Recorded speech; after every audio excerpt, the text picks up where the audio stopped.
What's going on, everybody? Happy Friday and happy Halloween. It's Rod with POW Group. Welcome back on the Pursuit of Wealth. As I mentioned, it's Friday, October 31st, and in this video, we're going to be discussing Tilray brands, our big things coming.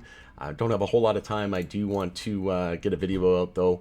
I got to go pick up the little one, my daughter, at daycare, and then we're going to go trick-or-treating. Pretty cold night, but we'll try and get through it. Before we get to it as well, make sure to smash the like. If you're new, you can subscribe, tick the bell, you'll be notified on any future videos. And you can follow us over on X as well, formerly Twitter. The handle for that is @GroupPow. Full disclosure, I do own Tilray. It's my largest MJ portfolio holding. So lots of developments lately. It seems like every single day there's something new with Tilray brands. It's an exciting story and company in general. And this was from yesterday, but Tilray brand sets sights on Asia, bringing award-winning craft beers to Japan's premier American Craft Beer Experience Festival. So, like I said, I'm bullish on MJ, I'm bullish on Tilray, I'm bullish on craft beer, and for a company to be, the leader in MJ and the leader in craft beer, it's music to my ear. So, yeah, this is great news. I didn't even know that Japan was that big on craft beer, to be completely honest with you, but there's a lot of countries now that are starting to really show just like beer in general, alcohol in general is on the down slope, but craft beer, though, is really on the up and up. And I'm from Edmonton, Alberta, Canada, and we call ourselves Alberta, right? Because there's just so many microbreweries and breweries in general. And so many good ones too. It's kind of a problem. It's almost too good. Like, make beer great again, make beer fun again, and that's definitely what's happening with craft beer. So love to see that. And then in other news, Lebanon is also starting to implement medical MJ legalization framework. So the Middle Eastern nation expects a US $1 billion annual boost to the state treasury. So this is going to be just game theory playing out, right? Once one goes, once a few go, they all go, and just the dominoes start to fall, right? Game theory playing out in epic fashion. And then there was this here from Polera, 40 years of strategic insights.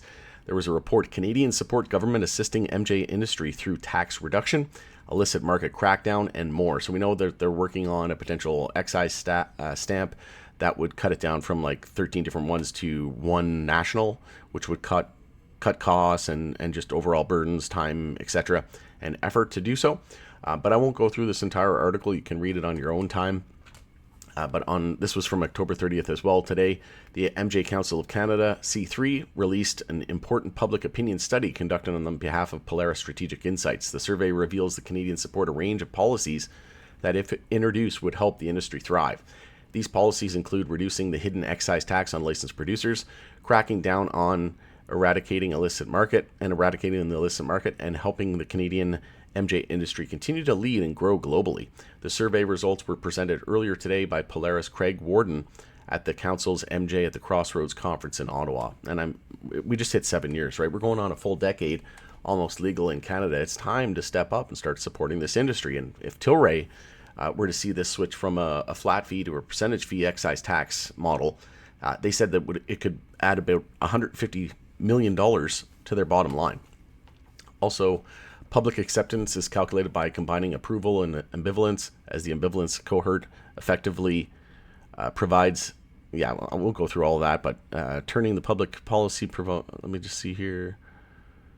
Yes, so 7 in 10 Canadians support the federal government introducing a strategy to better combat, reduce, and eliminate the illicit market. Love that. A majority of 54% of Canadians also support the federal government adopting policies to help Canadian MJ companies be global leaders. And that's not surprising, especially since, you get Altria and Constellation Brands, British American Tobacco, all these big alcohol and pharmaceutical companies, also Philip Morris partnering. There's pharma companies getting in, but there's also big alcohol, tobacco getting into the space as well. So, Philip Morris, I think it was with Avicana, and then we have Imperial Brands. So there's tons, right? And I think that a lot of these LPs, they are going to become global leaders. Doesn't mean that there won't be winners and losers outside. There'll be most certainly winners in the U.S. as well and internationally, but I do think a good chunk are going to come from Canada. And then 2 in 10, 22% Canadians are unsure on their stance for this proposal. But yeah, 54% were in agreement, and then only 24% opposed. And then finally, a majority of 52% of Canadians support the federal government reducing the current excise tax rate. That's pretty low. So a hidden tax paid by legal MJ producers, with only 24% opposed. A quarter, 24% of Canadians are unsure of their stance. So yeah, that was also pretty high. All right. But we find that about 7 in 10 support reducing the excise tax. All right, so exciting times. Like I said, big things are coming, and we're really seeing this from a overall.